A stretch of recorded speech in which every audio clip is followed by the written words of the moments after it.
Hello, YouTube fans and friends and family and all them folks that are out there that are actually watching this.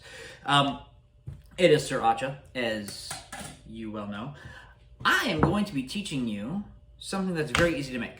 So for all of you college students who cannot eat one more bite of ramen noodles, I've got something here that is actually very cheap, inexpensive to make.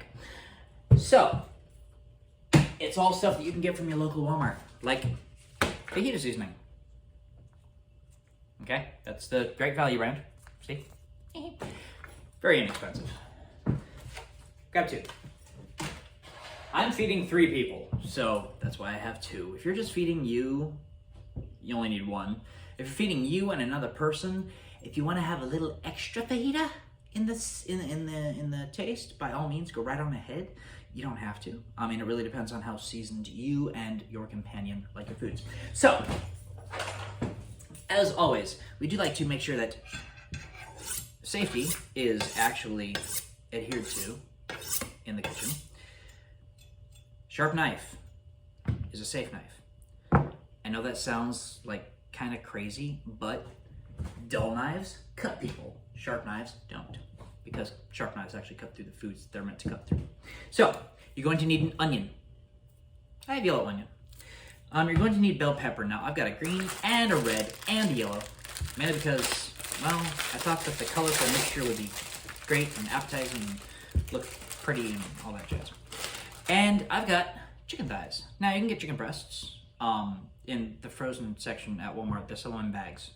If you like chicken breasts, if you like chicken thighs, get the boneless, skinless thighs. That's what I got. Mainly because my wife and I, we like thighs. We like dark meat. Okay, so first off, you're gonna do your vegetables. Reason being, you don't want to cross-contaminate your vegetables and your meat. So, onion. Onions, a very important thing to do first is chop off the top. Okay, chop off the head, so that way, you can put it like that. Once you do that, now you have no problems with it, and it probably won't roll away when you're trying to cut into it. All right. Now, there are a couple different ways that you can actually slice your onions for when you are making fajitas. Now, if you like them diced, you can dice them up. If you like them kind of like sliced, like long, thin slices, it's called julienne, you can do that too. I will be actually doing a julienne slices of onion. So, you can do it one of 2 ways. Let me move these out of the way. You can either slice it straight down like this, okay? Which you end up with these cool little, curved, awesome little onion slices, okay? You could do that. Or if you want a more uniform shape, what you can do is chop off the butt and then very carefully hold your onion up here. No digits underneath where the knife could slice them off. But you're going to cut them at varying angles as you come around the circumference of the onion here.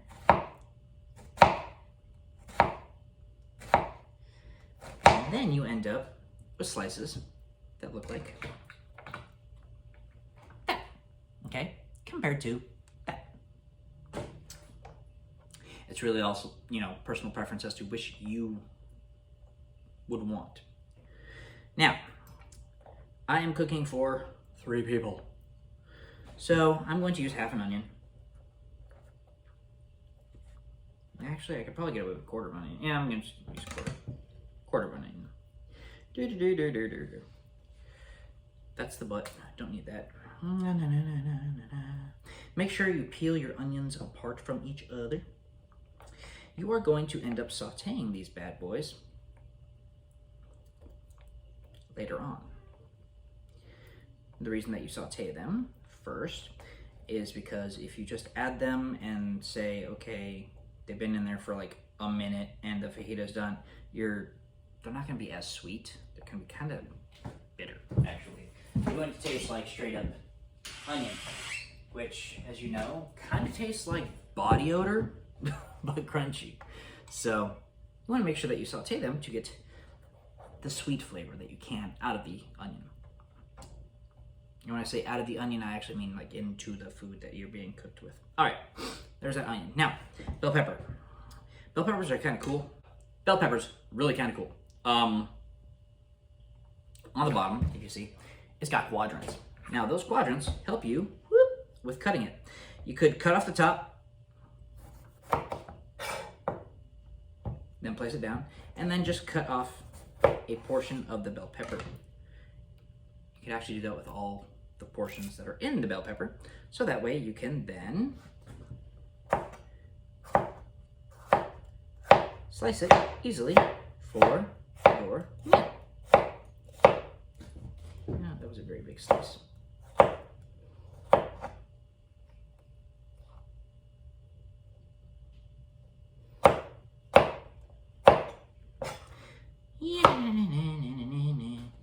Now, you can either leave your seeds in or your seeds out of your bell peppers. Totally up to you. I'm not a big fan of the way bell peppers actually taste. I just like what they do to food sometimes. For a fajita, it does add a nice extra little bit of flavor. There's no heat in a bell pepper. It's about as spicy as salt. So it's really just added in there for personal preference and also for a flavor dynamic that it does add to the dish, whatever the dish may be. There's the green bell peppers. And you're going to continue this for all the bell pepper pieces.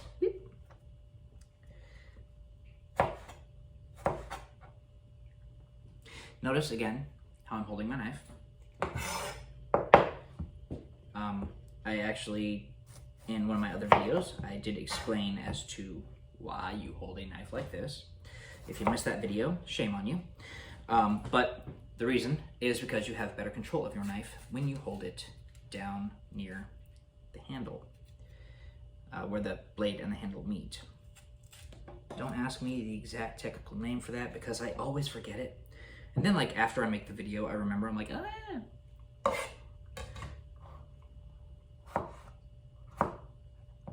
Here, it's a whole lot easier to go this way. What you could do with your bell pepper, if you're having issues with slicing it when it's like that, okay, as you can see, the shiny side up, what you could do is you could flip it over, okay, and then using your fingers as guides. If you notice, my knife is up against my fingers, okay? Use that as a guide. Just go back and forth, and then you can actually slice nice slices. You can actually gauge how thick they're going to be by using your fingers as guides. All chefs, if you actually pay attention to like the cooking personalities on TV that do cooking shows, if you watch them whenever they cook, whenever they cut, their fingers are kind of curled like this, okay? And so we hold, the knife is up against the finger and they're cutting like this, okay? They're actually using that part of their hand as a guide for where their knife goes. I'm going to run out of space. Good thing for me, this all goes into a skillet before I cook the chicken. So let's put that over there. Off with the head of the red bell pepper. Wow, this guy was growing on the inside. Check that out. It's like it had a bell pepper inside a bell pepper. Boop, boop, over there. And slice that quadrant.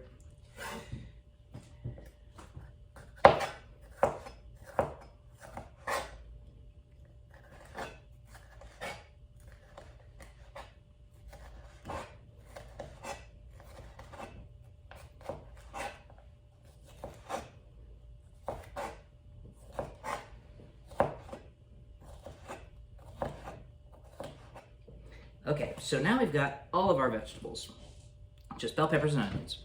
So, what you're gonna do is grab, this is actually called a saute pan, but in real world we call them skillets. So you're gonna grab a skillet, you're going to grab a little bit of olive oil, and you're going to lightly line the bottom of your pan with olive oil. Not a lot, Here's my olive oil. Here's my skillet. And just do like 1, 2, 3, 4. That's about all you need. Okay. You probably can't tell because it is kind of dark in here, but the lighting. I had to do kind of dark though because this light right here is like super bright and makes me look all weird. So that's what you get. But that's about all the olive oil you need. Okay. Put it over here. Put your heat on medium. Now, with sauteing, the rule is high and dry. What they mean by that is high heat and dry means no water. Oil is not water. Oil is considered dry. So is butter, if it's clarified butter. If it's butter, well then it has some water in it. You can still use it though. It's not like 100% water. Bell peppers in here. This is all while we are waiting for that to heat up. We're just going to put all of our vegetables that we are going to continue using later on in the future into little Ziploc baggies. Now, if you don't have Ziploc bags, dude, aluminum foil, clear plastic wrap, whatever you've got, just use it.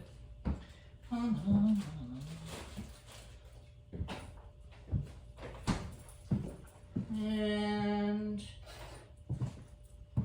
when testing the heat of something, do not do what I just did. Okay, most people, their first reaction if they burn themselves is to do this, okay, which will end up dragging your fingers along hot oil or whatever. However, after working in a kitchen for many years, I have the tendency to do this. I will roll my fingers back in hand as well. It's like a trained thing. But for you guys at home, test like this, because when you do that, that automatic reaction, it will actually pull your hand away and you won't burn yourself in oil. Now, so test your heat like this. You can also test the heat by how easily your oil moves around your skillet. If your oil moves around easily, you're good. So we're going to take all this over here. Then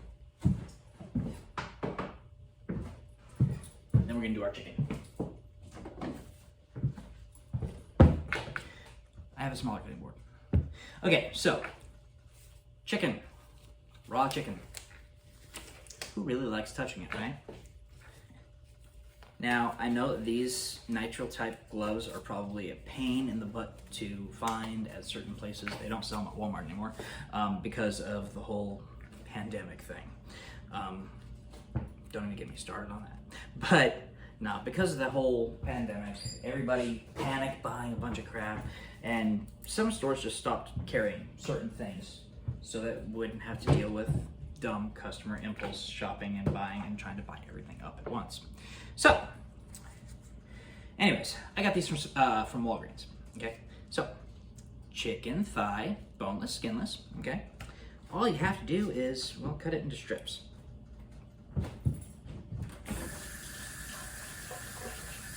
Yes, you can wash your hands with gloves on. There's really no point to, but cut your chicken into strips as well. This will help it cook faster.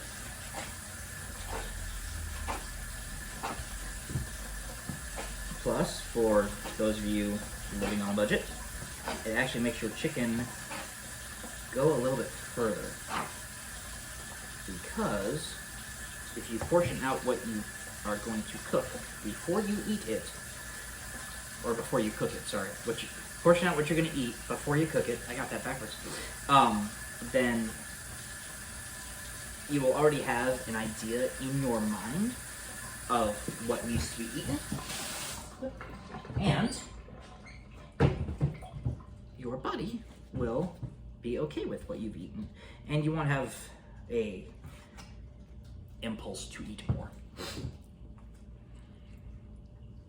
Now, I had 3 boneless, skinless thighs for 3 people, but seeing as we're doing fajitas, we're gonna have tortillas as well. and vegetable. I'm probably not going to need all 3 of these, so I'm just going to cut up 2 of them. And then we're going to move you guys over to the stove area so you can actually see the cooking take place. It's going to be awesome. Ta-da-da. All right.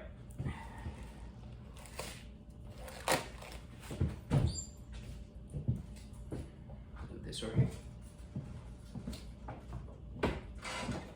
Sweet. Okay. Let's move on over here. Hey, look at that. Okay. Let me see if I can angle you down just a smidge without angling you down too much. There we go. Sweet. Now you can't see my head, but I'm here. It's not just a body. Okay, so onions and peppers first. Now, that sizzle is normal for sauteing things.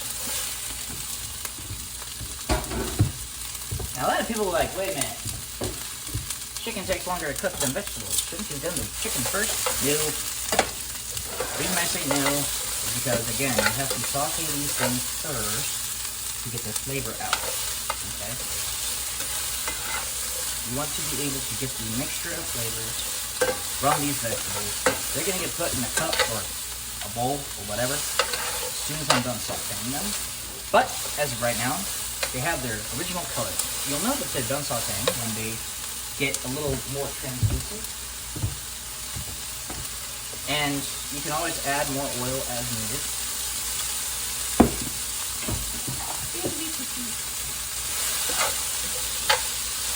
Now, you can use any kind of oil you want. You can use vegetable oil, you can use olive oil. I use olive oil. Hope the fan isn't interfering with the sound too much. Shouldn't be, you're in my ear. While my Raycon does do great with sound, it also cancels out some background sounds. You can still hear my fan, I know, but it's not that bad. Okay, now, the flipping of food, okay, that is to cool it off. Also, if you know how to do it, you can kind of look cool for, you know, any folks that are sitting by, they're like, hey, man, cook for us. You'd be like, yeah, check it out. However, do not try it if you've never done it before, because you'll probably drop a lot of stuff on the floor. I learned in a big kitchen, and I learned using baby steps. First thing was doing this on the stove top, and then I was able to pick it up and do it, and no problems whatsoever. Okay, so you want to make sure that you continue moving the vegetables around so that they do not get burnt. But you don't want to move them around too much because, well, you want them to cook. So it's kind of like that happy medium.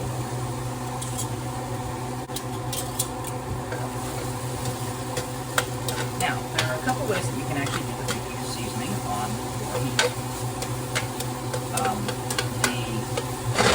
The fajita seasoning mix packet is going to say to mix your water and your meat in a bag, mix it together. Obviously, the seasoning, the water, and the meat, put it all in a little plastic Ziploc bag, whatever. Shake it, shake it, shake it. And then toss it in the fridge for a little while until it's ready to cook. And you can do that if you want your meat to sit longer in the seasoning. If you want it to be more tender, I think that might work. I don't know. I've never actually tried it. Get down here so you can see. Usually what I just do though is I cook the meat in the skillet, and then I add the pita mix, and the water, and the vegetables. Everything's mixed together, and it's good.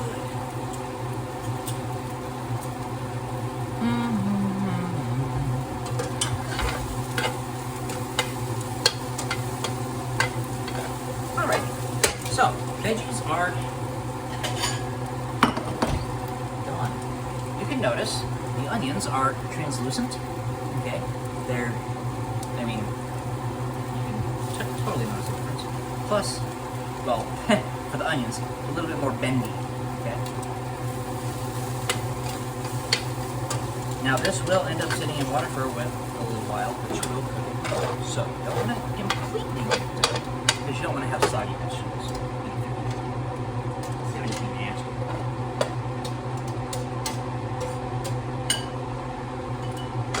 And also, the way we're doing this is a one skillet meal. So cook everything in the same skillet.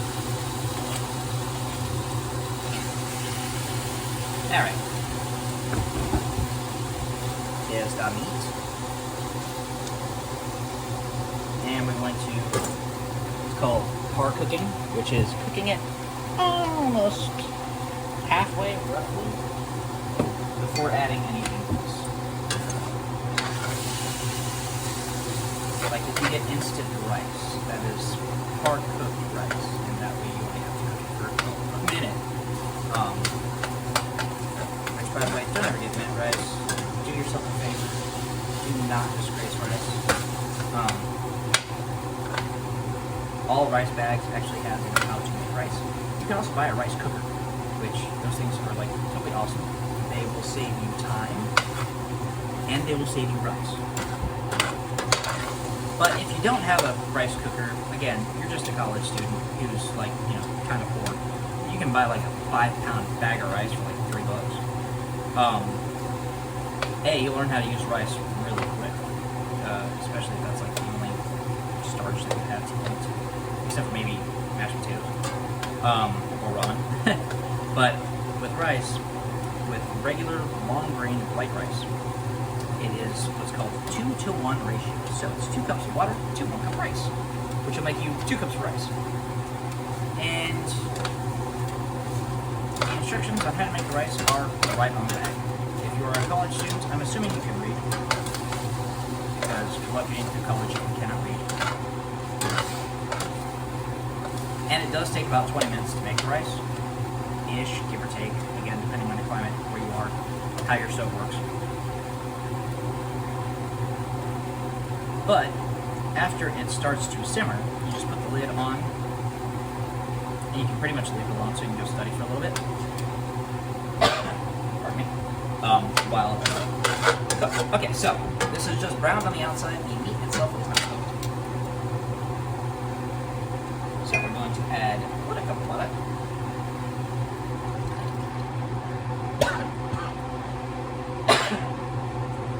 Sorry. Yeah.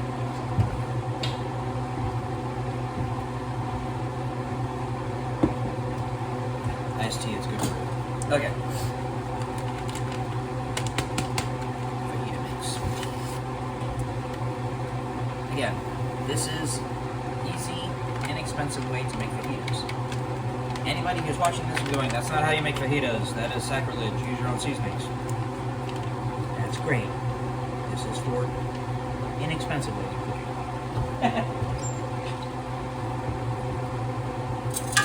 Again, I'm not doing like, crazy, out-the-wall recipes that are like massive and great and grand and grandiose, mainly because, well, we're real Americans. We all cannot cook like that, nor can we all afford it.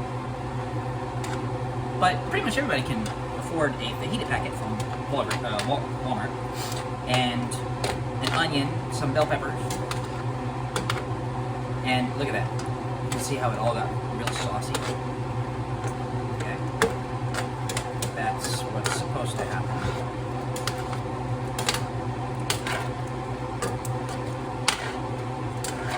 Now, you do not want to add salt after you've used, or after you've added the fajita packet. And because there's salt already in the packet, and so if you add more on top of that, that would just be bad. Now, I know you saw me season my peppers and onions with salt and pepper. The reason for that is because, well, it's needed. They're vegetables, and the amount of salt and pepper that I used is really negligible compared to what some other people might actually use. Also, do yourself a favor. If you're going to be cooking, for more than just yourself, or shoot, if you're just doing it just for yourself, get kosher salt if you cook. Reason being, it's coarse. You can use less with the same amount of flavor.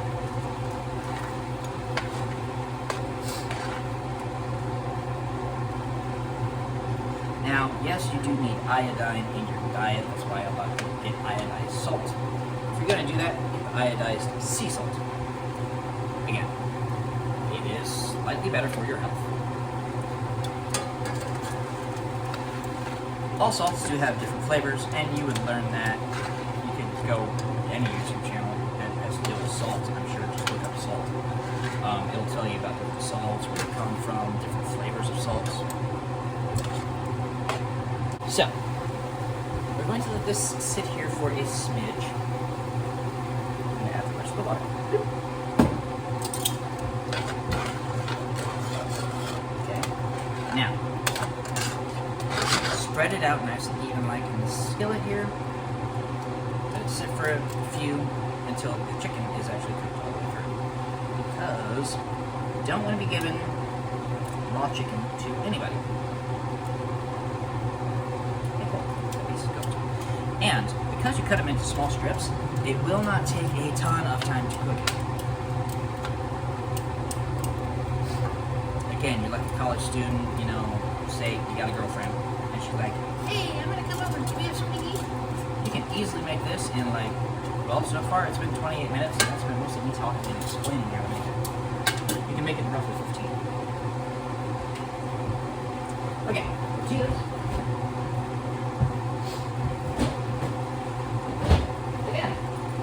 Bad boys from Walmart or very inexpensive. Get a package of 10. Get the small ones. Hit them with the big, huge, fat guys. Those are not good for fajitas. I'm gonna get the soft top. Yeah, soft top. And that's the size that you want to get.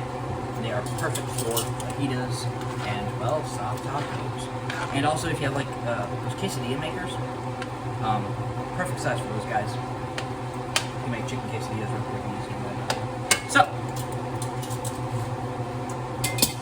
this is our fajita mix. It's chicken, red, yellow, and green bell peppers, and onions. Package of fajita mix. And that's it. 2 chicken thighs to feed 3 people. And also, because it's so easy to make, you could always make more later if people are still hungry. You can make extra. Okay, so we're gonna turn that off. That's it, okay? Serve that on a plate with a tortilla, or you can put it in the tortilla. Serve it up like that, like roll it up with some cheese, with some sour cream on the inside, make like actual little chicken fajita type burritos. Those are really good. You could add salsa, you could add pico de gallo, which by the way, let me show you my pico de gallo. I'm gonna show you guys how to make this next month, but I'm gonna show you the finished product right now. It's really cool. Pico de gallo is, it's a really chunky salsa. It has not been blended. Okay, so pico de gallo, babies. Yeah, check that bad boy out.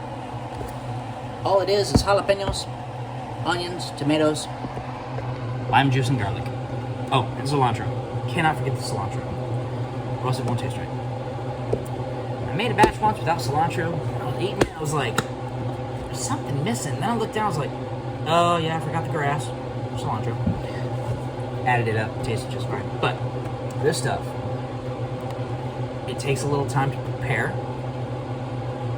But after it's done, it can hold for roughly 1 month in your fridge in a container like this. It could actually last a little longer. It doesn't last that much longer than a month in my house because we eat it. So if you guys enjoyed that video, even if you didn't, give me a thumbs up. All right, subscribe, hit the bell.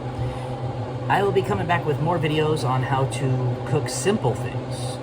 Because honestly, if you can cook simple things, you can do complex things.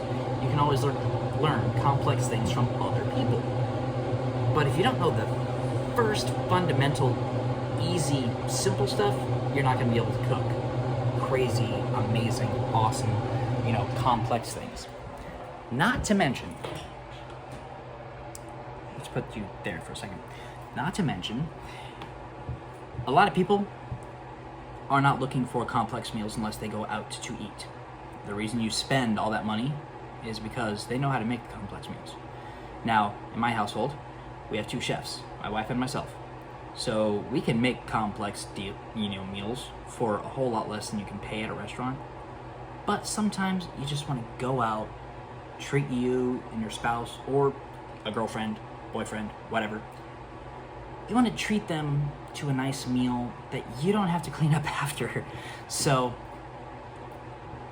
when you have 2 chefs in the house, you kind of don't do that often because you're sitting there going, I can cook that for like half the price. But you're also paying for them to take care of your dishes, take care of everything. You don't have to do anything. But again, at home, simple meals are perfect. That's the whole point of going out, to have a better meal than what you can get at home. And it's not so much the price, it's so much the fact of going out and just spending time together and not having to worry about the dishes afterwards. Or, oh my goodness, am I gonna have this cooked in time for everybody to eat? So that's why I teach simple things to cook. I was raised on simple foods. I mean, my dad, Italian man, that guy can cook up some good stir fry, which is really weird. But he can cook up all sorts of great things. But a lot of them were simple meals that tasted like restaurant quality, phenomenal. They were great. So, hopefully, I mean, the foods that I teach you to cook aren't going to win you any cooking tournaments, but they'll get you on the way to that because you will know the fundamentals of cooking. How to hold your knife, how to simply julienne an onion or a pepper, how to cook up chicken so it'll cook easier, whatever. So, I hope you enjoyed my meal, or my meal, right?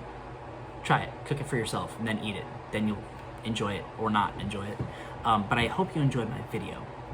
Again, subscribe, hit the bell, tell your friends, get my video out there circulating so that way I can get more folks to,